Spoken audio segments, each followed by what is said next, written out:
Oh, and it accidentally went to lunar. I didn't even know how no to do way. lunar. I didn't even know how to do lunar yet. Shut up. That's not a real story. Yeah, so we were trying I've to never flip it heard up. this. We were trying to flip it up to the second story to land it on the lighthouse, but it accidentally went here. What's up, everybody? I want to welcome in my new guest today, the one, the only, a legend, my teammate, travel companion, most annoying co-host live ever, lots of other amazing things. Now, Norx is one of my best buds, and I'm really excited to connect with him again today. So it's really good to see you, Max Norcross. Thanks for joining us, buddy. Dude, thanks for having me. I have the chat up on the screen here too, so Oh, cool. I can see what everyone's saying. So if anyone wants to chime in, I'll be able to see it. Yeah. What's up? Wait, what'd you say? You said most what? I said most awesome epic, co-host? awesome co-host of all time. That's what I thought. Did you see the starting soon screen today that was put together? No, I didn't. Yeah, okay, I'll send you the video. It's like it's a collaboration of your demise of that day to the point where we had to duct tape you to a chair along with your mouth. Yeah. Well, I blame Cody for that one because like nobody should ever drink that much G Fuel in their lifetime. Oh, like in one sitting. And that's all we were doing was just sitting there. So yeah. Speaking of, I gotta fuel up. I haven't even fueled up. Oh my god. Ooh. Anyways, thanks a lot for joining though. For real, it's really nice to see you. We do go way back. You've been playing kendama for a really long time, and Sweets has been a part of that journey almost since the jump. But for people who don't know the story and don't know you before that, tell people like how you got involved with kendama and what led you ultimately towards us. Yeah, so wow, it's been a long time. If you think about it. Yeah, dude. What year? Tell us. Yeah, I started in 2011, so 13 years ago. 13 years ago. And we're like headed up on that, like a 13-year anniversary, actually. I think in May of 2011, June. And how did you get it? What was the situation? So I don't know if anyone else can relate.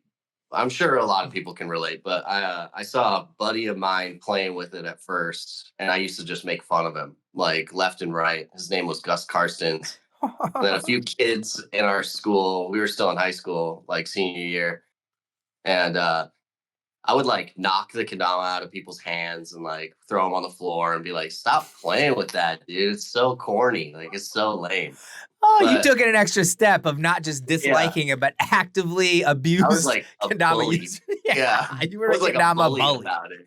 Yeah, I was a kendama bully. Yeah, pretty much. No, it seriously though. It was funny because like I grew up playing like basketball, baseball, and stuff like that. So I was like, if you're not gonna be like, I want to be faster than you, or you know what I mean. I want to be better than you, and I didn't see any of that in kendama because everyone, oh hey.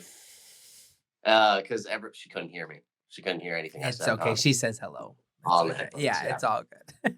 No, but yeah, so like I was just more into like action sports type stuff. So I didn't get it, And then Gus Karstens was actually sponsored by Kendama at the time.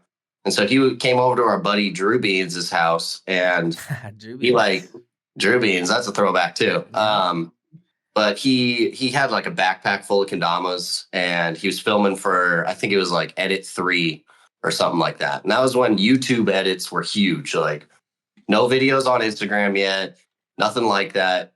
Instagram actually wasn't even released to Androids yet. It was still only on iPhone. Dang, because you were an Android boy forever. Because I was Android. So I also didn't get Instagram for a while either. So, but anyways, so he was filming. That was when YouTube edits were huge, and there was only like, you'd look up kendama and relevance, and it'd be like one got posted like a month ago. Yeah. Now you go look, it's like at 2 hours ago somebody posted something, Mm-hmm. So he was filming for that, and he's like, "I have a backpack full if you want to just mess around with it."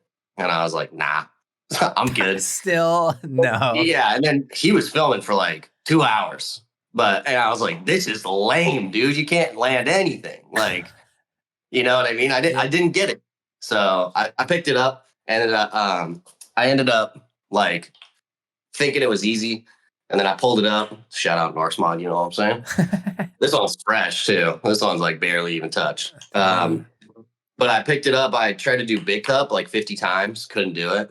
Then I did it, and I was like, Because no one was showing you, right? Like you went off in a corner to make sure no one saw you trying it. Like, yeah. Pretty much. Yeah. I was like sitting in a chair in front of Drew Beans' garage, and I wasn't even standing up trying it. I was like, of course. Because you didn't want to effort. Yeah, you didn't want to look like you're trying too hard. Yeah. And then Gus like ended up landing his trick. And I was like, that was kind of cool. And then he finished it off like at the end, he did just like a jumping stick. And I was like, I could do that. And so my first reaction was I didn't know how to do it. So it flipped out, it goes double, and it lands first try.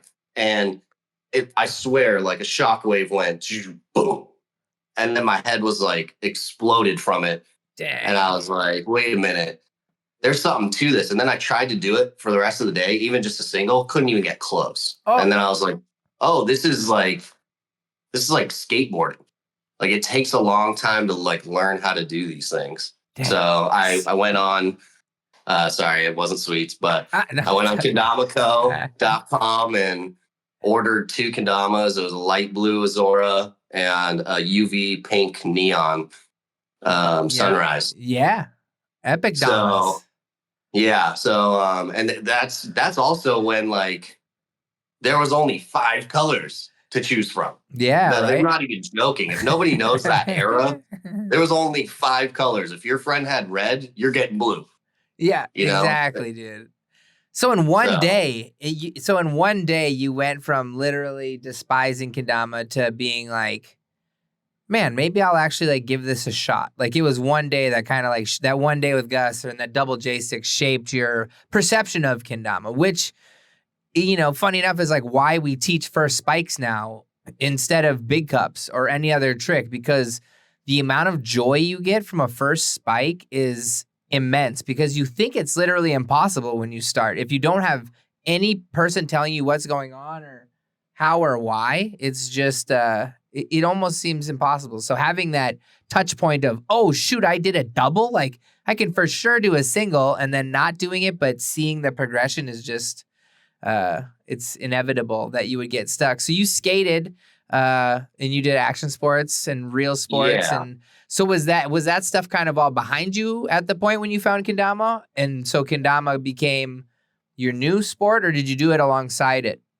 Yeah, I was like probably around like sophomore year of high school, I kind of stopped playing sports and was just kind of more like hanging out and started getting more into skateboarding. And then like I was friends with pretty much everybody in high school, like every different figure. Yeah. Yeah, let's put all your surprise emotes in chat that Norx was friends with everyone. Yeah. Yeah.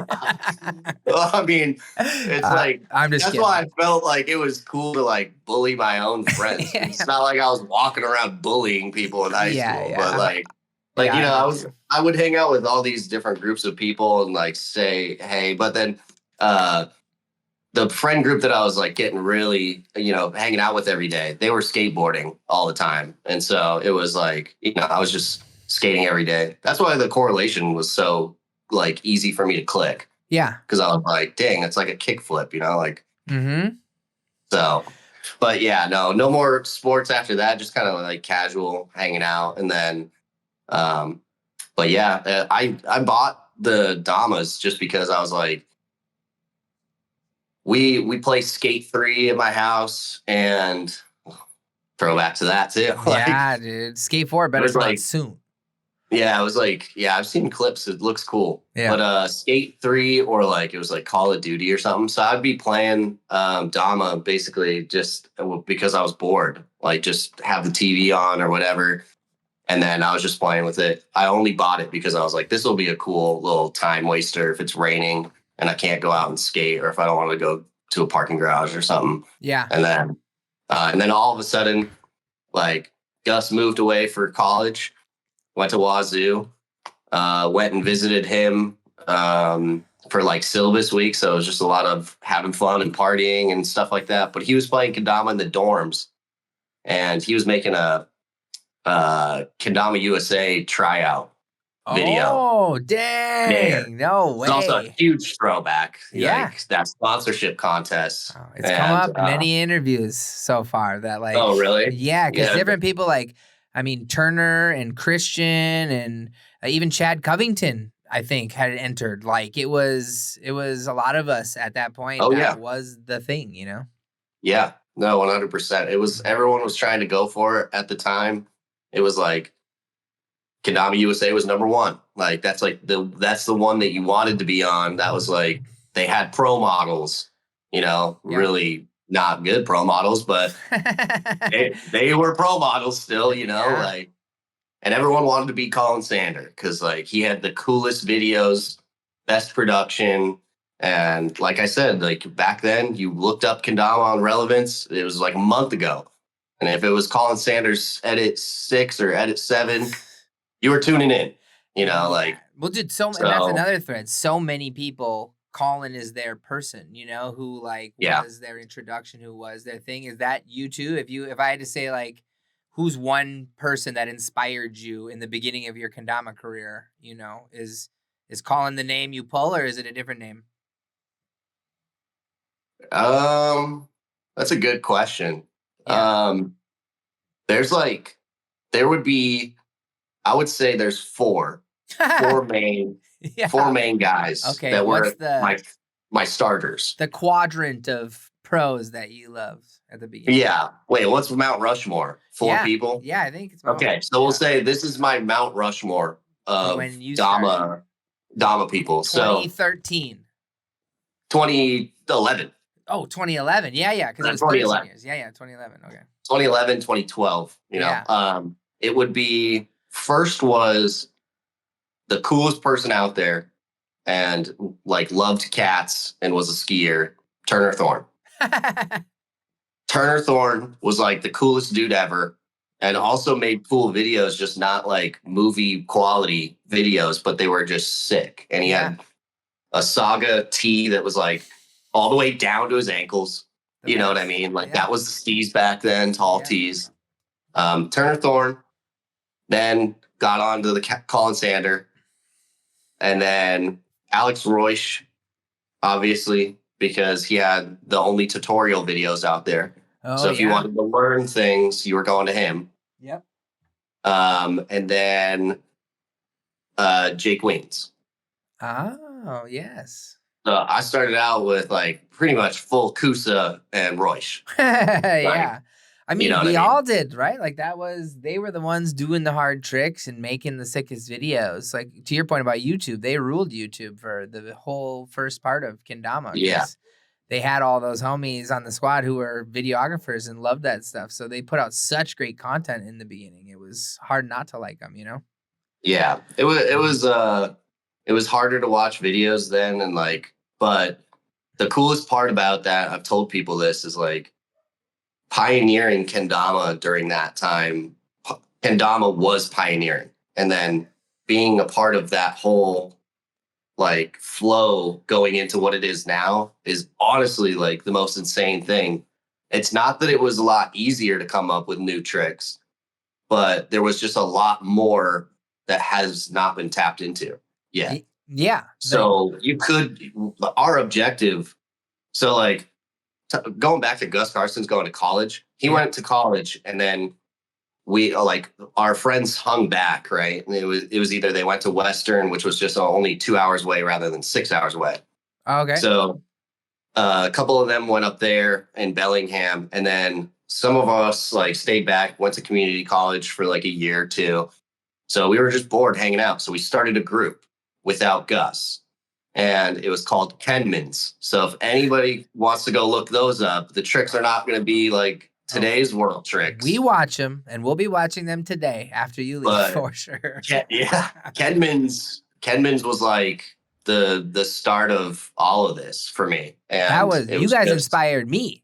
Like Kenman's Dude, inspired me. Like you guys love made it. sick videos. It was really awesome. Your basement video, Yeah. the Christmas one is the best one, and it's not even Dude. close. Like it's just Yeah. pure.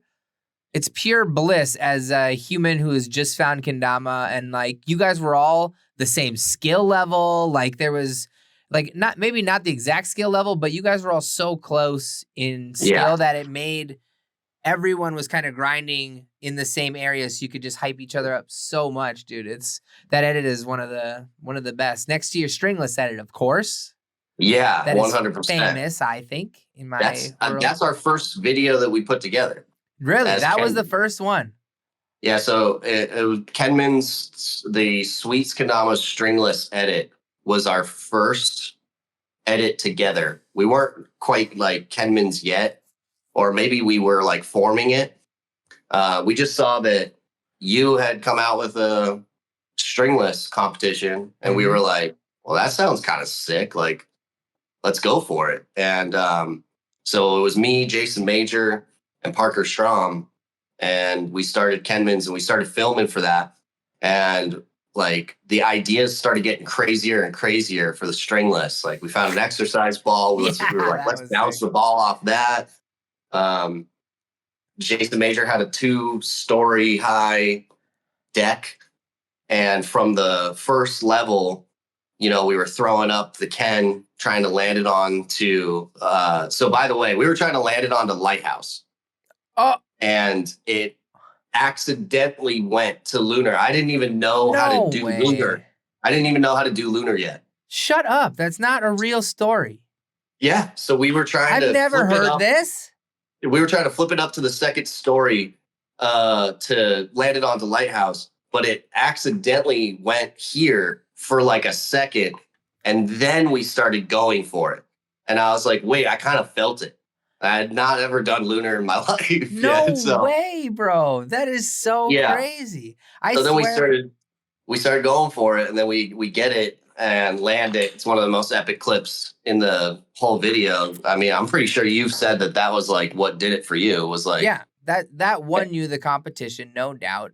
yeah, But the truck ones, you guys do stuff over vehicles, like you throw J sticks over people's trucks, and it oh was yeah, in our mind when because this was the first stringless contest, right? Like it wasn't the second one, I think it yep, was the first. And so in our minds, when we envisioned people entering, like your video is what I hoped people would, do is get outside the box as far as possible. And when I saw your video, I will never forget seeing the Lunar and like jumping out of my seat type of vibe. Like, oh, I can't, like, because Lunars were still impossible at that point in time. Like, it wasn't just a trick you did for any normal reason, right now. Like, because now people would do a quad backflip probably up to the second level, right? Like, but in that time, doing a Lunar is crazy. But I came into this interview definitely not expecting to learn anything new, which all the other ones I've learned stuff about people, but like I definitely didn't know that was like your first Lunar essentially is like on accident going for that trick. So that's really cool knowledge. yeah, no, pretty much like, and what's crazy about that is like we were waiting for the announcement to come out. But we thought we were going to get like third or second. We knew we were going to place somewhere because we were like heavily watching the other contestants. Yep. And there's like some dude doing juggling, which like juggling wasn't a thing yet, you know, like so stringless was making that possible. And I was like, dude, that guy was killing it. Like, I don't know if we got it. And then we heard the announcement. We were in my house and me and Parker Strom are like jumping up and down, screaming. And we were super hyped. And then we got that biggie that he sent. Oh yeah. But yeah, you know, what I actually want to bring up is we heard about a Dama event happening in Aberdeen. And it was like far away for us to go. We had to get a hotel. And for like anybody that, you know, starts a Dama crew with their friends, Kenman's was essentially like just a couple of people hanging out, playing kendama and making videos. And that's how it always should be with, you know, if you're trying to get good at kendama, you should always like, you know, have a group of people around you. Yeah. And like start, okay, hello. Hey, got the Well, Louis. little Louis. Um, but yeah, just like hanging out with your friends and just building off of each other, kendama wise, skill wise, makes you better. But we almost were like not going to go to that event, and then everyone in the group was like, "Dude, we probably should. We have to go to this event." Like Chaz Edwards back in the day, he was like, "You guys should come. It's going to be fun." And then that's where we met you for the first time. Dang. And I'm pretty sure that's where we met, like, Kendamico people for the first time, and like Hunter Bailey. Nobody here knows who Hunter Bailey is, probably. Oh yeah, they do. Only because I Okay. keep his memory alive. Oh, cool. Always Yeah. with the videos here for sure. No, yeah. So all those guys were, legends, and then that's where we first met you. And at the Dama event, I was like, we went up to you guys, and you guys were super chill with us. And then it was like after the event, we're hanging out in the hotel room, and then that's where we got to know you guys. And you guys were just coming out with what, the Frost? Yeah. Yeah, the Frost, the craziest concoction we've ever created in the Sweets Lab, dude. Dude, if nobody knows what the Frost felt like, it was like gritty. Sandpaper, dude. At first, it was so good and so sticky, but it was because it was like sandpaper. Yeah. But then it was like layer. Yeah, it was 29 layers of clear that we did very like slowly and meticulously. It took like 15 minutes to paint one ball. It was all bad. It was and it came off in a day of play. By the end of the day, your Frost was gone and you had a slick ass ball again. Yeah. So yeah, no, 100%. And then we were like, so you guys hooked us up with like a bunch of Frost, and you guys were like, you kept saying like, dude, yeah, Kenman's is sick. And then like, I don't know, there was like talks about Kendamico sponsoring like me personally. And then I had said, like, I feel like it would be messed up to do it solo without my boys. And I told them that. And then they were like, no, we'll give you a pro model like Gus has and stuff like that. And at the time, that's what you want. You want the pro model. Yeah. Like in Kendama, you get to a certain status, you want the pro model. It's the sickest thing ever. Yeah. And I ended up telling them like, no, because I don't want to do it solo. And then they came back with, well, what if we did like all of Kendon's, And I pitched it to Jason and Parker, and Jason was like, oh yeah, like, let's go. Let's do it. That'd be awesome. I was like, yeah, I would be down to do it. Parker said, nah, can't do it. Like, I don't want to. And then he just started talking about, you were just about to do, or if you maybe did it just recently, updated your website. Yeah. And that was a big game changer because Kendamico was like, looked like you were going to get stolen from. Or like your information was your information was going to get stolen from there. They were going to find your social security number somehow. It seemed like a fake website. Yeah. Like I was one of those kids. First like 3 days of ordering a kendama, I go on the website to support and I'm like, did you guys even send it? Is this even a real site?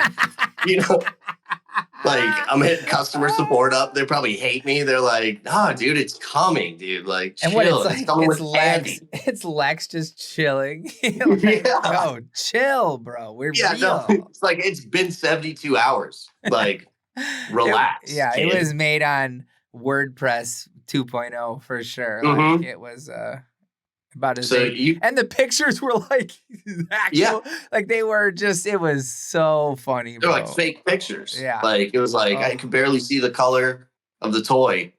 And I don't even think you could zoom in on the pictures. It was just like the little clickable thumbnail. Like, and then it stayed that small. Like, God, I forgot all about those days. Bro. Yeah. But there was only three of us competing. So you only had to be better, just good enough, to be reliable. No, right. And what's funny is, so like Parker said no. And he was like, well, we got to really look at it. Like, if this is a possibility for us, let's look at it. Sweets just updated his website. Like, their Damas are not the greatest. Like, at the time, your Damas, you weren't in the talk of number one at that time, right? No, you were still building the business, building reputation. Yeah. You Still guys just figuring had, out paint. yeah, you guys just had a better selection because you guys were painting in house, and that Customs, was yeah. the whole thing. Yeah, Like that was the custom whole builds. part of it is we make customs, you Yeah. know. And it was like they weren't that great, but they were still really good to play with, and they had their place. And so, anyways, the website made it so Parker was like, no, I just going further into the future. I think Sweets is going to start building it up and start going more towards the top. Yeah. And he brought that point up, and then we just squashed the whole thing. So like we said no, and then to Kendama, and then we just kind of people started venturing off. We made a bunch of videos together, Yeah. did our own thing, and then started venturing off. And then I had that like unfortunate accident up in Bellingham, and dude like broke my face, so I was wired shut for like 6 months, and that's like a whole nother story. But then I like, I flushed all like the pain pills and stuff from that like down the toilet because it was like throwing me off balance, and I couldn't get up and like play kendama at all during that time. So I kind of took like a 6 month break, and then. And what year are we in? Just so for frame of I think that was reference? 2013. Okay. And so then I was like recovering at my mom's house, and I had lived in Bellingham at the time when that happened. So then I moved back to Bellingham, and my mom was really worried about it. But I was like, I got to just be back up there with like my homies, and I got to start reclaiming my life again because I was like in a really bad spot. Yeah. And so, and then you released the sponsorship contest. Yep. And so now it's a sweet sponsorship contest, and it started getting the things like, ding, ding, ding. Should we start talking about this again? So I brought it up to Kendamas again, and then they were like, we're kind of out of it now. Like, but if you want to go for it, we'll help you, and we'll help you film it. And Parker was like, I'll edit the video for you. And then that's, so we started filming for the Sweets sponsorship contest, which was a huge deal back then too. Yeah, I mean, it was our biggest one. At that point, it was like we hadn't done anything like that before. I don't think before you. You were the one who won the contest. The first one ever. I do believe Jason entered though, because he was part of the CKG at some point. Oh yeah, that's right. Right? No, yeah, he was. Did you both film videos? Oh yeah, that's right. Yeah, he.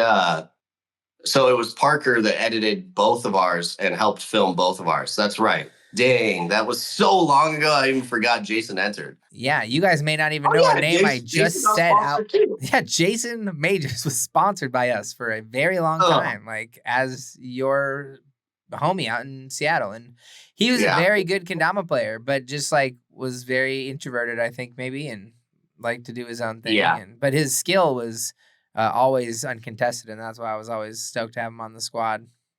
That's right. He has like a really funny sponsorship video entry too. But yeah, even then he was still kind of like going out of it. You know what I mean? Like still kind of more in like, yeah, I know what you're saying. College mode and snowboarding and doing all that. But dude, I'm saying, yeah, that changed everything though. If nobody knows, that was I think Chris Bosch commented on the Instagram, and he said longest 1 year sponsorship ever. And dude, it was only supposed to be a sponsorship for a year. Yeah, we didn't know what we were getting ourselves into, man. I didn't want to just put someone on the squad who we didn't know that much about, because it was like we were looking for our real pro. We were looking for someone to come do real pro things, because we were not at that point yet. Like we had Christian and Willie and Chaz, but it was still like we didn't have a full squad yet. We were still like missing that piece, and you added that piece, I think, to the pro team that was sorely needed, And I think soon it wasn't long after that you moved to Minnesota, was it? Or did you live in Seattle for a little while still? No, yeah. So it was so if we go in line with how it went, like I have my accident, go 6 months off of kendama. You release the pro contest, enter that, end up winning. Could have sworn it was going to be Chris Bosch or Sam Cannon. Yeah. So that announcement was huge for me. I woke up in the morning, started screaming in my house with the three dudes that I had met or that I lived with there. Were all, hyped for me as well. Yeah. And then I think it was then like 6 months after that. So it's within the 1 week anniversary of that dude taking a baseball bat to my face. Damn. And you're like, come to Minnesota. We're throwing this event. It's called the Minnesota Kendama Open. And he's like, you got to be here. And so I was like 6 months into the sponsorship at that point. Yeah. And I think we had already went to Dama Fest. I think we went to Dama Fest. That was the first trip. Dang, you came to Dama Fest? You flew out there? Yeah. Crazy. So that was the first trip. And then, so MKO's happening. And I don't know what it was about that day, but I was just like 100% dialed the whole day. Yeah, you won the first MKO. Yeah. So then I won. And what was crazy about it was, since it was that week of that anniversary, it was like, dang, 1 year ago, I had the worst thing possible happen to me. And 1 year later, I'm at the highest peak I've ever been in my entire life. And it's all because of this toy that I used to make fun of and bully my friends about. And I go up to you at the event and I said something like, I was like, so 1 year sponsorship, huh? And then I think you said something like, I don't know, man, you might have to be on the team for life now. Something like that. And I was like, sign me up. So that 1 year sponsorship just got totally ignored. And then we just kept flowing from there. But yeah. Dude, and Flo, we flew right to Hawaii a bunch of times. That's like, yeah, the next thing we did, I think, was like start going to Hawaii. And it was just a perfect timing because you had a bunch of free time and I needed someone to go with me to do kendama stuff. And like, there was no one at Sweets working with me yet who was a kendama person. If you can imagine that, which just seems kind of crazy now that, I didn't have anyone who could come do kendama stuff because they weren't like pro enough to actually like make it happen in Hawaii, which again, that's how long ago we're talking. But yeah, I know. Dude, I basically quit like I think I quit like 4 jobs in the time before moving out to Minnesota. I think I quit 4 jobs just to go on trips and stuff like that. But then I like got a credit card and was like, oh, cool. It's like $5,000 limit. Hell yeah. I was like, let's just live off the credit card for a while. And let's keep going to Hawaii with Sweets because when else am I going to do this? Yeah. So it was like I was living the Dama dream of going on the trips. And so then you and me started talking and it was like the first ever conversations about going full Dama. And all right, do you want to, taking it seriously? Like, do you want to move out here? Like, I was like, holy Minnesota sounds like it sucks, but like that's everyone's least favorite part about Sweets Kendamas. It's in Minnesota. And I was like, I don't know, maybe that would be like a thing. And I was like, I had a lot of stuff going on at home and I was working a job that I hated, but I just got like promoted to assistant manager. And then the guy just said to me, he was like, it was a sushi place. And the guy said to me, he's like, dude, you're going on too many trips. You're going to have to make a choice. Like, it's either you stop going on the trips or you start taking this seriously, and start working on, making money and stuff like that. And I need you here. And that was when we started talking about going full Dama. And then push came to shove. I was like, well, I'm not going to stop traveling. So, yeah, it was probably like a Japan year or something. And you're like, well, screw this. Yeah. Yeah, no, it was. Yeah, it was like going to Japan for the first time. Yeah. And then after that, it was like, I think it was like September or October. And like a month before, or like month and a half before we moved out there, you had brought up that like Cooper's like all of a sudden a part of this idea too. And I was like, wait, Cooper Eddie lives in Tacoma, which is like right around the corner from me. What if we both moved out there, drove like a U-Haul truck with both of our stuff? And then that started to become the plan. And I had a place for you to live all set up for nice and cheap. Yep, nice and cheap, and we were living in the basement. Yeah. Basement dwellers. Like we were just I mean, we were raw dogging life at that point. yeah, Like, you were on an but all through adventure. the Dama life. Yeah, and Sick. Coop's ass is still here freezing. Yeah. Yeah, I know. uh, I was like, that's crazy. And he's been there 10 years since almost. you left, yeah, it's coming up on 10 years soon, dude. Isn't that Oh nuts? my God. Dude, so I wanted to just take your mind back to Hawaii just for a second, because we literally did go at least 4 times, if not 8, together. And so is there any story or time or like moment that like when I bring this up, do you think about first? Like, Yeah. So first thing is thinking, who is this kid and why won't he take off his backpack, bro? Like, why are you wearing your backpack all the time through competitions, dude? That's like the first thing I think about. And it ends up being Bryson Lee, Kendama world champion later. Like, yeah, but this kid was a sleeper. Kids wouldn't take their backpacks off. None of them would. They would come to the jam and just have their backpack on, compete with it on the whole time. It was psycho. That was Bryson Lee. That was Bryson Lee. I can't believe like that's the first thing years. you say. Oh my God. Yeah. Because like, what was it? The Wrecking Ball? Or was it the Wrecking Ball yet? Or was it just a big, huge Dama? It was the Wrecking Ball. I think it was close to homegrown time. Yeah. So it was like, yeah. So I think that one was the first time we gave that out as a prize. That was like one of the first times that we went and we really saw what kendama craze was. Like, there are a bunch of kids that know what this is, and this is a small island, and like almost everybody knows what it is. We're walking down the street, and it's like, oh, hey, are you the Sweets Kendamas guys? And we're like, what? Like, you see pictures of Hawaii and you think, oh, that's going to be a really cool place to dream about going and visiting one day. But then to walk on the street and get recognized at that place was like, what are we doing? What is this? Like, yeah, I was. And then, this, okay, Siri. Well, and then also like, then to have this lady who at the time we think is insane. And she's like, yeah, my son loves you guys. Why don't you sign my car? What, dude? Yeah, that's the photo we posted the other day. Yeah. We signed a Forerunner. We're signing your Forerunner that like with Sharpie, brand new.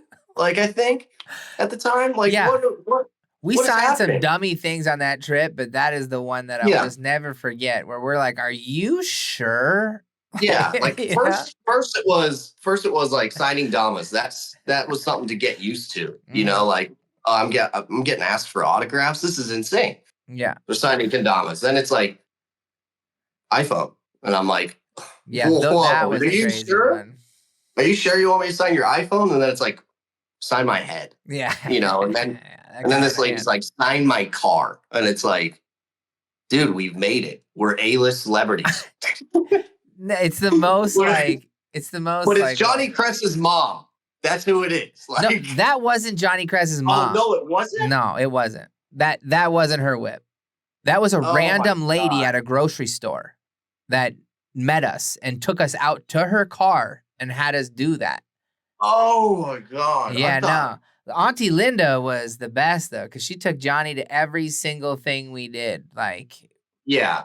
Like, no, because she was just so much a part of that like phase of Hawaii as well. Because she was, on the North Shore thing. So, oh man, I could have sworn that was her car. Maybe we were just with her way too much. Yeah, over there. Like, no, I remember the lady vaguely, but I just know it wasn't Auntie, because I would have had to see my signature on that truck way too many times. You know what I mean? Because I've been out and kicked it with her a ton. But yeah, I think it's one of those moments where, yeah, we may never have that feeling again as humans. You know what I'm saying? Like, that's a very unique thing that not a lot of people get to feel. So it's always cool just to ask. I like to ask people about those times just to see what they pick out as the things that they remember, And for you, it's kids wearing backpacks and signing whips. Like, that's legit. Well, the other main thing was our Maui trip together. Oh, That's like yeah. that's like a major one. And then, we're going out snorkeling and we're only supposed to do it for just like a little bit. And my cat's just scratching up this chair. Oh, I can in front of hear. me. Yeah. But going on the Maui trip, and then somebody's like, "Oh, you're probably not going to see, turtles out there, like too many turtles." And then we're swimming, we find one, and then we swim with it for a while. But it ends up going to like way too far out. If you remember that, Yeah, and I we followed it remember. for too long, and then like we're swimming back to the resort that we were staying at, which was really nice. We were like, oh yeah, we were like newlyweds. Yeah, that's what we we, acted like all weekend. Yeah, because people just we had like assumed the we were together. lovers It was one of coupons. those type of places. Yeah. Yeah, we had like it's like free drinks for the lovers coupons or something like that, like at the bar. We were getting like these like super fruity cocktails, and Oh we looked yeah. like we were together. And all these people are like, and then they have that wall at the resort with like Adam Sandler on it and like all these celebrities, and then it's just like us, the other A-list celebrities. But signing cars in the parking lot, whatever. yeah, well, we were swimming back, and then it was like turtle after turtle, and we were trying to get each other's attention. And then it was like so many turtles that we can't even like. There's no point in even telling you about this turtle because there's like 3 of them there. It was awesome. And then the next trip after that is getting the turtle with the Sweets logo tattooed on my back. Dang, yeah. So that's like a big one for me because that just like encapsulated the whole like, Hawaii trip and all the trips like put together into one. That was like a really good one. And that was when you were like the guy for traveling at the time. You know what I mean? You were going on all the trips. Yeah. And then, you started phasing out because, you were starting to get married and start a family and, can't go on trips as much type thing. And so. And that's why I had you. Those were, you helped me. Yeah. You traveled without me for many a trip after, but before your departure, which is, the next part of the story is you came and you worked for Sweets from when was it? What year? Was it 2015? I think so. Yeah. It was like either 2014 or 2015. Yeah. I think one of those years, and then stayed for like a year and a half. That's all it was? I thought it was 2. Maybe not. It was like a year and a half to 2 years almost. Yeah. And then I moved to California because I thought I had a really good idea. And it was like not a really good idea. And but while I was in California, it was like I lived up here in Monterey, and LA is like 5 hours down here. Yep. And I just kept going to LA. And then that's when like, going and meeting a bunch of LA people and, handing out damas and that was that time. Holy. Yeah. So, doing all that was kind of crazy because then I'm starting to meet like people in the music industry. And, like I think Bobby that used to work at the shop, Bobby Raps, was like just about to move out there or something. Yeah. Or was out there like that. Yeah. Or Frankie or whatever. And, but that was like a whole different era where, it started where like the traveling was starting to get pretty big when I was living in California. And then we had all these distributors and all these places in Europe. So that was when Gabe was like, should we do a Europe tour type thing? And like, should you go with like a couple dudes and, or just Coop or, like, what are we going to do? And, dude, you know what's crazy is like actually bringing that up is the Sweets Life series. Yeah. Me and Coop, like just trying to fill in other time because we were living together. So we started the Sweets Life series where it was like the first vlog style, Well, all the LA stuff inspired that, right? Like that's what all those LA people were doing. And you were like, we could do that. For sure. Well, it's because daily vlogs was huge. Yeah, that's what it was. And then, meeting those guys in LA, one of the biggest vloggers, I mean, he was like, dude, you have like the right personality for this. If you should do it because there's no other like kendama stuff like that. Yep. And I was like, well, yeah, we got like the Sweets Life, but those are like, edited videos, not as raw, but they're really great videos, but they just take time to make. And so I wasn't with Cooper anymore, so we couldn't really make those, Yeah. It was kind of like our daily, weekly life. Yeah. And so then I started my own vlog series, and that started catching fire. Like, that was kind of nuts because it was a lot more unfiltered. Yeah. Not very many, not very PC. Yeah. It's pretty raw. And like, I had parents that would message me and be like, you need to have like a warning in the beginning or something, because like, my kid looks there's up a to lot you of stuff anymore. going on in these edits, So if you ever want to go, just look up Max Norcross videos on my actual YouTube. There's cool like Dama traveling stuff there. And you get to see the inside of what it was like to be a Kendama pro during like the hype of like all this traveling. It was really cool. It was a cool perspective, but very unfiltered. So if you're like 7, maybe put it on mute or something. Yeah. I don't know. Watch Bluey, not Norx. Yeah, I know. Partying in Europe. Yeah, but it was really cool. And then the Sweets Life carried into the Europe trip, and me and Cooper were making Sweets Life episodes there, and I was vlogging. So it was like a lot going on at that time. Yeah. But I remember starting that channel, and my first kendama edits on there, for like the first kendama edit I've ever made for myself personally. It was like edit 1. And then I just started making more videos on that channel. I got like almost 13,000 subscribers in 1 year. Wow. And I remember having like 6,000 more than companies. Yeah, that's epic. At the time for their YouTube channels. Uh-huh. So it was like catching fire, and that was really cool. And, I liked doing those vlogs, but then like, I went to Africa and Brazil with Tamatsu and TJ. Yeah. That was a huge trip. Crazy. I forgot about that trip. Yeah, I filmed a lot of stuff on that, and I was like, I kind of canceled the vlogs really after that, because I was like, there's nothing better than going to Africa, like, and Brazil. Like, that was it. Like, how am I going to top that? But that was when people were doing a lot of daily vlogging and weekly vlogs, and so that's a really cool era. That was like kind of the golden age for me, is like that time with doing Sweets Life and traveling Europe and seeing all those crazes, because Romania was popping off like nuts. Dude, got this tattoo in Denmark with the chromies. And see, dude, those are all things I didn't do. That's so crazy. Like, because you literally took over for me in that sense, because it's when. Oh, and that was weird. Yeah. That was weird at first. At first, being like Daddy Norx, like that was a little bit weird. And am I as responsible as you? No.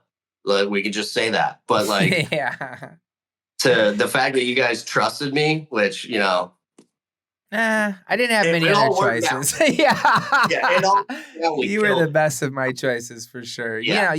When you were representing Sweets in the public eye, you were very good at your job, and you were very serious, and you were always very like on point. As much fun as you have outside of those things, when you had to be on and be professional, you were really good at that. And that was never not the case, or I would have heard about it, and you wouldn't have been getting to travel anymore. Like, that's just, it was never like that, because it was always the opposite. And the content you guys always got was so sick. So it was cool to be at home doing, what I needed to do, but still felt like we were pushing forward in a lot of different ways, because you and Coop were grinding. So yeah, I appreciate you for and that. We worked really hard on that, and we wanted to like show the world like what Sweets Kendamas was all about and what we were all about. Yeah. And it's a day old saying, is like, we worked hard, but we partied harder, type things. We did have fun, but when we were at an event and there was kids there, it was like, this is all about the kids. Like, that's it. There's no ifs, ands, or buts about it. And we would stay like hours after events and sign kids' stuff. When me and Coop went to Singapore right before we moved to Minnesota to go full Dama. That was the biggest trip for us, the furthest we've ever gone. And But you guys were asked by like name to go there though, right? Like, yeah, I wasn't even invited. Like, you guys were like asked to go there. Yeah, it was me and Coop specifically got asked to go there. And then the guy that was running the event, he didn't really know too much about kendama. He just knew it was like a thing. And he knew it was a craze and all the kids were doing it, which, you know, he tried to be like into it. He was a nice guy, but he wasn't like, you know, Sergio in Romania, who like actually plays and is an advocate for the community. Yep. And like super good dude. I love him. But this guy was like, no, it's too crazy. Like, we have to leave. Like, once the event's over, we have to leave. And he had very strict things about like timings with taking pictures with people, only one photo. And even if it's blurry, like, too bad, like, keep it moving. Cause there were so many kids and he had a time slot that he had to fill. And I just remember me and Coop looked at each other after one of these events. It was the last day that we were going to be there. And I remember looking over at Coop and like, I said something like, dude, we got to stay. Like, these kids want more. They want more from us. Like, we're about to piss this dude off. Like, I get up on the mic and I say, we're not leaving till we sign and take pictures with everybody. Like, that guy was so pissed, dude. He was upset. Like, but I mean, he had to understand. Like, we're there. You brought us here for a reason. You wanted the kids to see us. We wanted to see the kids, and we go all out for the kids. Like, that's what Sweets Kendamas is all about. Like, you know, we sponsored a woman from Singapore. Pictures. Yeah. Oh yeah. Nadira. And we signed, took pictures, and filmed tricks with the kids inside and outside of that mall. And that was like, you know, that's just kind of encapsulates what we do. And I love doing that kind of stuff, you know, like I miss the traveling a lot. It's definitely a different lifestyle now, but like at the time, that's where, you know, the Kendama rock star got coined. But that was because I was going everywhere and then running all the trips at that point, and then taking people like Coop or the Gallaghers or, you know, different people with me. So that was like peak. We were at the top, you know, and we were doing the most video content. So that was a Sweets breakthrough. You know what I mean? Of like, we're hitting next level, and then we're hitting next level, and then we're hitting next level, like right after each other. And it was going back to back to back. You and Coop just motivated each other, I think, a lot, you know, to be better videographers and editors and just everything in general. They both went together like perfectly. And I think the timing was perfect too. You know, it's something Sweets needed a lot, and you guys were able to provide it in a way that I could have never done by myself, you know. So and being in your 20s, you know what I mean? And just you're going out and moving. Yeah, you're going out and moving full Dama just to like, for a brand that you love and a toy that you play with. There's nothing else that's like that. No. Like, besides skateboarding or BMX or, you know, things like that, like sponsored riders, like those people get to have that lifestyle. And so no, it was cool. It was cool pushing Kendama. It's crazy to me because I think you brought up before this. It's like, you know, people might not know like anything about this type of stuff because you'd have to go back and look at all these past videos to figure this stuff out. So because Kendama is not like it was. Like, we aren't just going to international events every other month. Like, that isn't a thing. That's not how it works now, you know? So it was a very specific time in our world, and it was cool. And so eventually all fun things come to an end, you know. When did your Kendama life start fading and real life start creeping in for Mr. Norx? It was like already kind of happening pre-COVID lockdown. Like it was like within the last year before that, it was kind of just like, you know, I think for 5 or 6 years straight, I wasn't home very much. Like I would move and basically I would move my bed to a new place and my bed would sit there. Yeah, Like, that's a and crazy I thing to wasn't, say. yeah, and I wasn't in it. Like, so I was traveling a lot and it started just wearing me down because it was really fun, but to keep that up and keep doing it over and over and over, it was like it started getting really weird in my head with it because you would go to Romania and you're like, these are some of my best friends out here. You're like Wase and Alpha and Sergio, all those guys. Hmm. And like I love those guys are like my brothers. Like I even asked Gabe if I should move there. I literally pitched the idea to move there for 6 months to a year because the craze was so crazy there. Yeah. Because I wanted to be somewhere. That's what it really was. It was like I wanted just to be somewhere and not keep going. It was like I said, I don't take it for granted. I loved all the trips that I went on, but at a certain point, it was like I have no stability. Like friends, when I come home, I'm like, dude, you're throwing a party, like, or you're having a get together with all of our boys, and you didn't send me the invite, and they're like, dude, we never know when you're home, like. Yeah, yeah. So then it's like, consistency in friendships and like going to Romania. Am I ever going to see these people again? Every trip on every place, I'd be like, am I ever going to see these people again? I just built this great friendship with these people. Hmm. I going to see them again, like what's going to happen? And it started like just getting into my head a lot. And then we went to Latvia. That was another really good place, Yeah, Angus.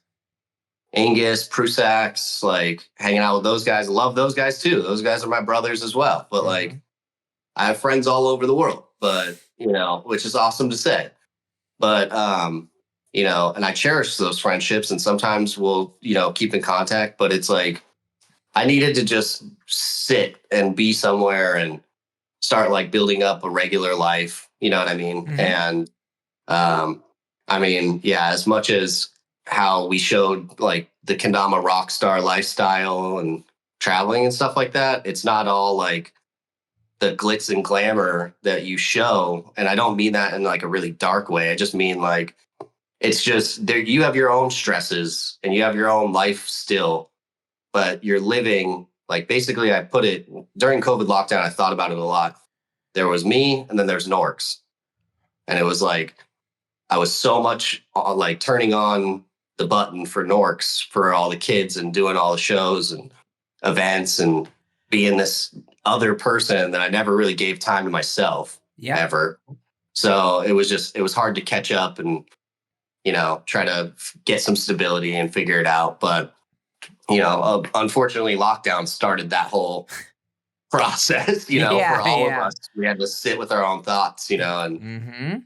so that was another one of those like tough times because then all traveling is absolutely stopped Yeah. and no kendama events.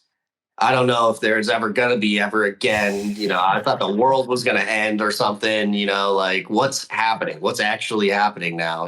So Yeah, that's kind of what started it. yeah, it's hard to restart when the whole world's crumbling, a little bit around you. That's for sure. No, yeah, I think a lot of people learned a lot about themselves during that time too. I definitely did. I had some stuff to like work out. I was a really sad guy about not traveling anymore and having that life. Well, dude, It was a it's big reality check. yeah, was your identity, You can't just right? keep doing that. Yeah. Yeah, you just can't keep doing that. That's No. like insane. Yeah, and if you do, it is a lifestyle, and you need Yeah, to make a lot of money to make that lifestyle worth it, I think. And that's the part that I think to that's your another thing. point about the glitz and glam is like what isn't real. Like kendama, Yeah, there isn't a lot of money in kendama. So like on these events, all these cool things, all these things, these are people pulling out their own pockets half the time, not big corporations or companies doing stuff. So like it's and sweets at that time could help and did help a ton, but it was still you weren't getting paid extra. You weren't getting like sick right. paychecks every month because of what you were doing. It was like it was all for the greater good, like it is still today. Yeah, Like we are all working hard so that kendama can just be a thing in our world that we all know and love. But that itself is a grind that I'm still fighting talking to you now, like yeah. it's insane.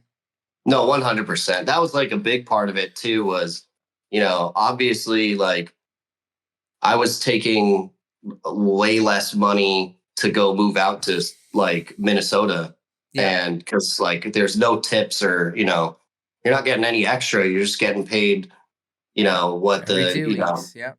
yeah, you're getting paid every 2 weeks. And it's not a lot of money, but it's enough, But Yeah. at that point, I'm like, dang, dude, I'm getting into my late 20s. Like, I got to start making more money if I want more things or, things like that. Yep.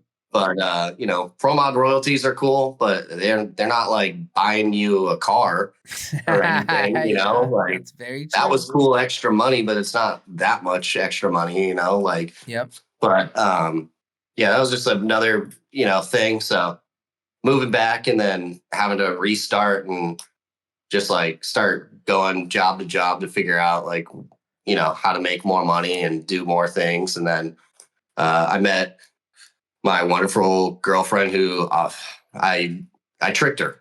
I tricked her or something. I don't know. Allegedly, you into, allegedly tricked her. Yeah, I tricked her into like loving me or something because like now she just bought a house and so we're in this thing together now and she's like Brenna, she's that sugar definitely keeps mama. me.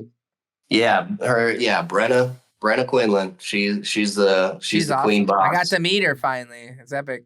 Yeah, at Christian's wedding, Yeah. she came out and that was her first taste of without being like Sal and Bjorn and she's met Cooper, so she knows what it's like to hang around kendama dudes. Yeah. And but that was the first time she got to meet like part of like the kendama world. Mm-hmm. Yeah, so that was a cool thing. But she keeps me in check, which is good. And then, now I sell cars, which is like a whole different ball game. Yeah. I said this the other day and I had to like recheck it, but I was like, dang, dude, I went from selling toys to adult toys. And then I was like, oh, wait. Yeah.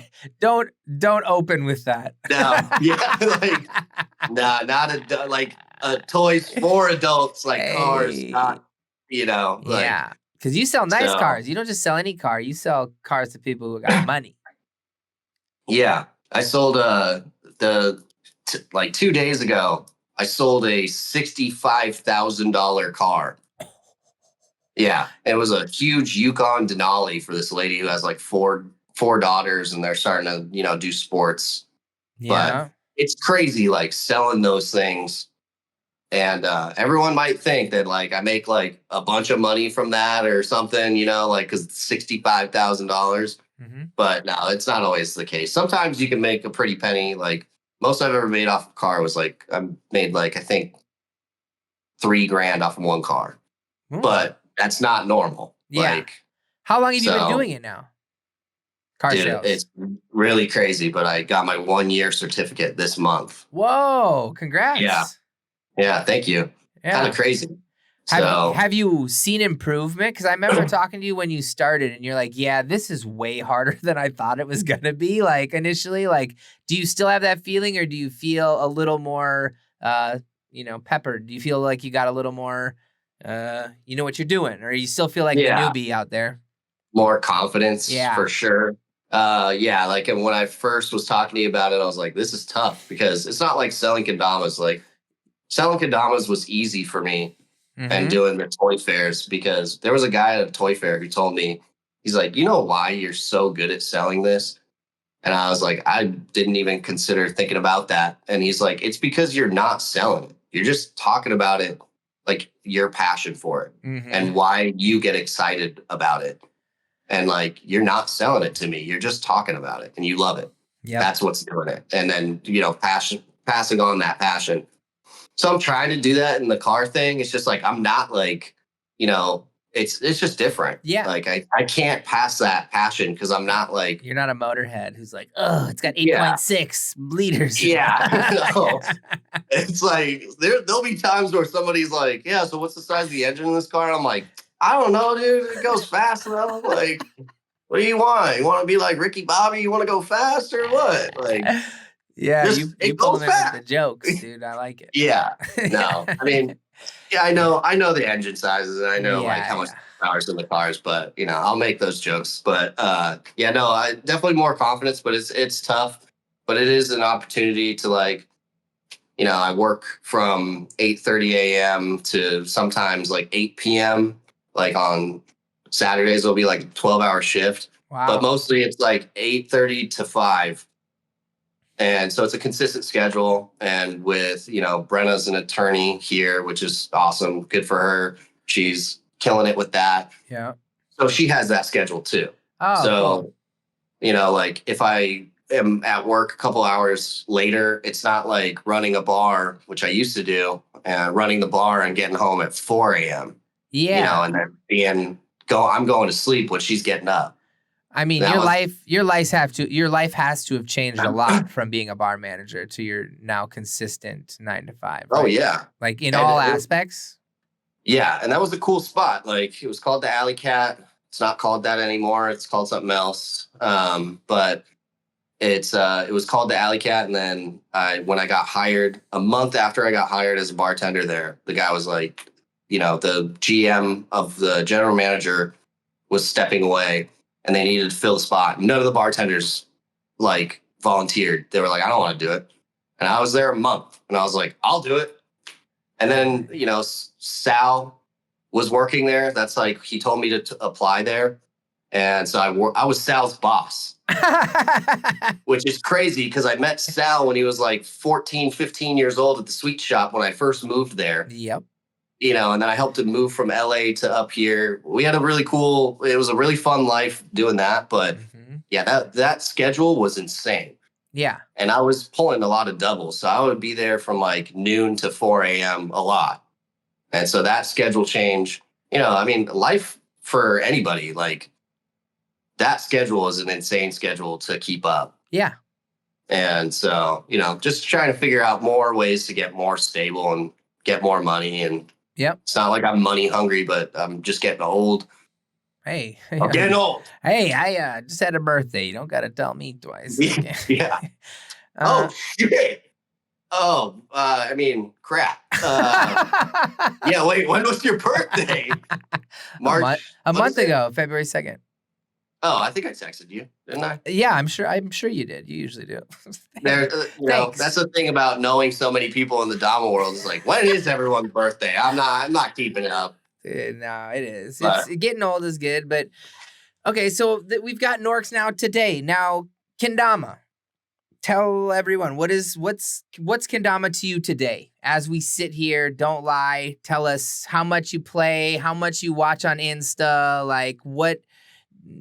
Tell me Norx today. What do you think of Kendama now for you and for the world of Kendama? yeah. So I'm still like very active on Instagram, and like the people that I follow. I haven't been like following more new people necessarily, but I'll see a lot more clips from people and companies. So I'm in there. Like I'm watching the world of kendama progress. Word. Way too far. By the way too far. Like yeah, I thought 50 tap was. I thought we were gonna stop there, but just 100, no big deal. Yeah, so like, but no, everyone's going crazy with it still. I play, I just don't play as often as I used to. But I have at work, I have your legend mod at work, and then I just brought a sumo there, and then I brought the kaiju dama. So I have 3 different sizes, and everyone at my work picks up the huge one and tries playing with it. Of course. But like everyone's getting into it, and like there's the detail department. Like when you sell a car, you take it down to the detail department. There's a guy there named Tyler Avery, and he was like, when I got hired there, he was like, "Oh, dude, I follow you like on Instagram." I'm like, I play Dama too, and there was a kendama like at the detail place. Oh, no way. So I started taking them damas. Like I've given them like maybe three damas so far. Oh, cool. So by the way, we got to get a sweets package sent to me. I need just a couple freshies, but he wants one of your legend mods if that's possible, because he posts clips and stuff. Well, how many people are in your office? Let's get everyone in your office some Damas. Well, yeah, we could. It's like, I mean, there'd be like, you could send like 10 to 15 is how many people are there. Yeah, we could do If that. you sent like a box of like just the simple ones, yeah, they would probably love that. Oh, dude, I'm down. I sent him to a few different offices recently, and it's just it's a game changer for offices that have really cool collaboration. It's like it's a icebreaker. It's a social engagement with homies you don't talk to if you see someone else trying it for the first time. Like it's a cool way to. I mean, we all know that, but yeah, I'm gonna make that happen. That'd be sick. Okay, that would be awesome, because like kids will play with it, like while they're waiting for their parents to like do a deal or whatever. You know what I mean? So we have a ping pong table there. We just set up a basketball hoop thing. Yeah. I so saw you posting on TikTok too. Yeah, no. So my boss, she's really cool. She wants me to like start picking up a lot more like TikTok stuff, and she wants me to post a lot more videos. And she's like, I want you to like try and get a customer to do a spike with a kendama after they buy a car or something, like things like that. I love your boss. And, yeah. She can have whatever kendama she wants. Yeah. Yeah. She's crazy. She's like, it's called the Harnish Auto family. So they have like 5 campuses. She's the granddaughter. So she's Haley Harnish. She's like, oh, wow. Top dog. And yeah. So but she's all about it, and she loves it. She plays with the damas, and there's a lot of standing around boring times at a car dealership. It's not like everyone's just coming in, give me that car, yeah. That's not happening. Like, not how it works. And if they do, you're like, let's go, please. Yeah, let's wrap this up, but no, so I'm trying to be more active on TikTok and Instagram with that, because she's letting me basically during work hours. So why not? Yeah. And then I just started another TikTok page for like car sales specifically, but I'm going to tie in like kendama stuff with it too. No. But I just don't want to do that stuff on my kendama pages, because I don't want to like, too much cross. Nobody cares. Like this is my kendama stuff. We'll make the car stuff, somewhere else. So yeah. Oh, that's cool. What's your TikTok? Is it same thing, MVX? No, it's Norx World on TikTok. There you go. So there's a couple videos, like throwback videos that I'll post up there of trips, like, behind the scenes stuff. And then I do a bunch of tricks on there. So I just got to get more active with it. Yeah. Because sometimes those get views. Like I've got one that's got like 500,000 views or something like that. Jeez. And you know what's funny about that? It's of me trying tightrope. It was like a series of me trying tightrope for like day one of trying tightrope. It's the day one. It's like when I didn't even get it. It's like I'm missing, and it has the most views. Dude, I've been watching, what is that? What is it? It's like an algo thing, dude. I've been watching mad series video people who've been doing day one of blah, blah, blah. If you look at all those people, like day one is their best video almost every single time. Because in order to get into the series, you have to watch the first one to see what they're doing. And then you're like, skip days 1 through 300. I'm going to see what's up at 322 today. So it's like day one's the banger, but you're missing it. And then like, it's like day 13, you land it, and it's like, cool. Yeah.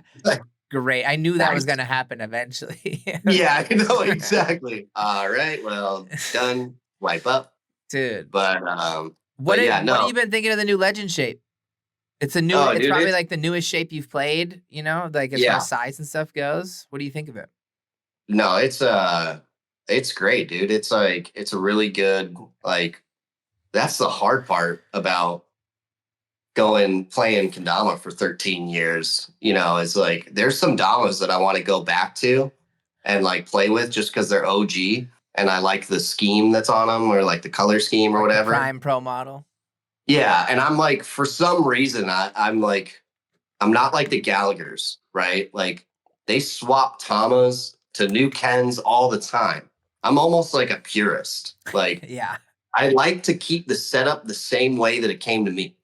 And like, I don't like to change that very much unless I'm like going into a competition. Sometimes I'll change a Tama onto like a homegrown Ken, at the time, or the new Ken, I would swap Tamas to left and right if I could keep the Ken to stay, honed. Yeah. But it's a kendama, so they have a lifespan. Yeah. No amount of super glue can save that sucker.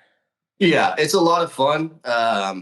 It's definitely like unlocked a couple tricks that I've never done before already. And like I said, I don't play that much, but I play enough. Yeah. I play every day at work, but it's like I'm not filming a trick. I don't consider that necessarily like playing, because like I'm just messing around. Doing stuff that I know how to do. But yeah, no, I'm trying to film more tricks to like actually get into it and like see how far the level can go with your new shape, because it's already, like it's too easy. I landed a double. I landed a double. That wasn't me, was it? No. Okay. But I landed a double reverse inward lunar flip, and it was like within 3 tries. And I was like, what the? Like, this shouldn't be like that, Okay, I'm officially going to challenge you now in front of 120 people, not just through text. I dare you to get further than me in Kendamonomics. I bet you can't. I bet you're not better than me. And you say that, but like, bro, the skill's still here. Hey, the skill's still here. Let's just put the proof in the pudding. Let's start seeing these Kendamonomic tricks recorded and uploaded for points, and see if you can saw that. I saw that like a couple months ago, and so I downloaded it, but then I haven't, like really went into it. Yeah. Like I gotta go in, and it's like you film a trick for each. Like there's a spot to submit your video for each trick, right? Yep. You film a trick and you clip it down, you upload it. And it sucks for the easy tricks, right? Like you have to do a big cup literally on a camera and then upload it for a point. And so it sucks until a certain point. But when you get to the certain point, you're going to know why I was pushing you, because there's grinders. Like double inward lunar backflip, right? As a trick you just said you did in 3 tries. Here's another trick you've never tried. Inward lunar backflip laser.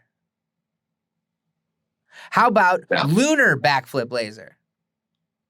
Let me just start naming all that's the opposite way, right? But once you do inward tray and you do regular tray, all you have to do is take what you know and do it in all the other 4 corners, and then, but there are 8 lunar tricks. 8. There are 8 lunar tricks that I landed in one day of practicing that I thought I would never land in my whole life, and it's only because that app said, "Here's the next one, sweets. Here's the next one, sweets. You should try this one." And I was like, fine. And I'm doing it live on Twitch, so I have that pushing me as well. But I think getting to that point where the tricks are hard is what made it sick for me, because then I was like, I literally am doing tricks I didn't think I could do. And I feel like there's a mad amount of tricks that are on there just like you for me that were like, you didn't do them just because you didn't do them, and not that you can't, so dude, I challenge you. This is something that we were like yearning for years ago. We were hoping something like this would be like made. So that sounds awesome. Yeah, I would love to do that, because then it's like, all right, I know how to do all these. I know how to do all these. I know how to do all these. And then it's like, oh, okay, this one's kind of tough. This one's going to take me a minute. And then there's a reason to film it. No. And I tell this to people all the time. If you want to get good, film yourself, because for some reason something turns on and you take it more seriously. So the effort is actually there. So this sounds like that would be exactly that. It's like, I don't ever have a reason to practice that trick, but you literally have to. Yeah. And I think you just got to put it in your schedule. Like, yo, Tuesday after work, I'm going to open this app and I'm going to start it because Sweets told me to. And like in your head, you just have to like do it. And then once you do it, you're going to be off to the races. Because that's kind of how everyone's been like with it, who I've introduced it to. And shout out Isaac, like you probably were in meetings where we talked about this at Sweets, because it's been an idea for so long, but we could never pull the trigger the right way. And I think dude did it in a way that's super, what's the word? Digestible. So it's cool. Yeah. No, that's awesome. Is Edwin on there? What? Is Edwin on there? No, because Oh, he could do it all, you know. I was about to say, so like, does he have 2 pages on there, or like 2 accounts, and one's for his right hand and one's for his left? Because that guy's insane right now. He did the he could beat all of us with his left. In left. Yeah, he could do nuts. All the his tricks clips are insane. Yeah, Shout out D-Westy is the best. D-Westy is the highest. Cam is super high from our squad. But then there's people like Nick and Johnny and those people who just haven't submitted the tricks they've done or just haven't recorded the tricks that they can do. So it's like they'd be up there. Yeah, but it's no different than me. Right now, Royce is higher than me, but the second I go grind some stall tricks, I'm about to have 40 more points. And so I know that, so I'm setting up to go do a nice Kendamas grind where I get 40 points and hit that leaderboard, you know? But again, it's no different than it's a personal goal, no different than Kendama is normally. You just have a little bit of help along the way. That'll be a cool little like refresh for me, you know what I mean? Because like right now it's just like pick up a Dama just to mess around with, or I'll take it over to like Cullen's house and play with like Sal and Bjorn a little bit, but you know, we're more just like hanging out. And we're not being the awkward Kendama kids at a party or something, just in the corner playing. But we do still play, so that'll be cool. I accept your challenge, Mr. Sweets. Yo, could I even what if we had you back in like a month on the channel, so you had to come and tell everyone whether you did or did not do stuff? That would be dope either way. All right, yeah, we could make it like we can make it a thing. Just for fun, like we don't have to, but even if you come back and are like, well, here's what I did last month, you know, like we'll catch up with you either way. I see a question down here. What's his favorite skater? I'll just say it was Corey Kennedy, who's a Washington local. And he made up a bunch of tricks that no one had ever thought of, which brings me back to my point of being on Kenman's. We went for the bangers that nobody else had landed yet. And that is really hard to do nowadays. Like, you have to be super creative, or you just got to be dialed to like do something that no one's ever done. They're out there still, which is crazy. That I've thought that there was going to be a cap in the tricks. I've thought that so many times, bro. So many times. And to this day, they're still getting broken. Like, and I think that's crazy that it just shows like how strong Kendama is in general. Like, you can just keep going endless, like with skills, because obviously there's got to be a cap somewhere, but we don't know where it is yet.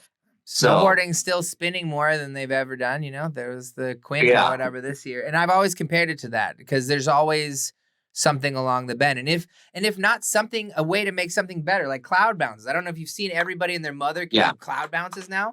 There are people who can do them, like they can time them. They can do single, double, triple cloud bounces, and that to me is like, when I see cloud bounce for the first time, I was like, this shouldn't be a possible trick. And now people are timing out the flips of it. And it's like, geez, bro, when does it end? But hopefully it doesn't, man. Hopefully it just keeps grinding and people keep inventing new stuff. And I mean, that's what we're here for, dude. All right, Norx, I've kept you long enough. I could talk to you all day, honestly, because you're the best. But I'm going to let you go so we can do some other fun things on our show today. Dude, it was awesome. Thanks for everyone being in here. You know, not even Rodney Mullen. Well, yeah, obviously, he's like that's like Colin Sander. That's like the godfather of skating right there. But no. Thanks for having me. It was really cool. I'm gonna have to get on that Kendamas. Is that what it's called? Close. The name could be better. Not too flowy of a name. No, the name could be better. Kendamas. Yeah, see, Kendamas. Phonics for Kendama. Like, exactly, dude. Exactly. Hooked on Kendamas. Wait, Kendama Hooked on Kendamas. Kendama-nomics? No, Kendamas. Kendama-nomics. Or Kendamanauts. No, that's Jake Weeds. Yeah. Okay, you know what? It's hard, but you're so close. It's on an app. Yeah. I just won't say it out loud. I'll click the button. Sounds good. Well, we'll see you in a month with your update, Norx. Thanks a lot for joining us, brother. All right. Well, All right. see you guys. Until the next time, my dude. Love you, bro. All right, love you too. Peace.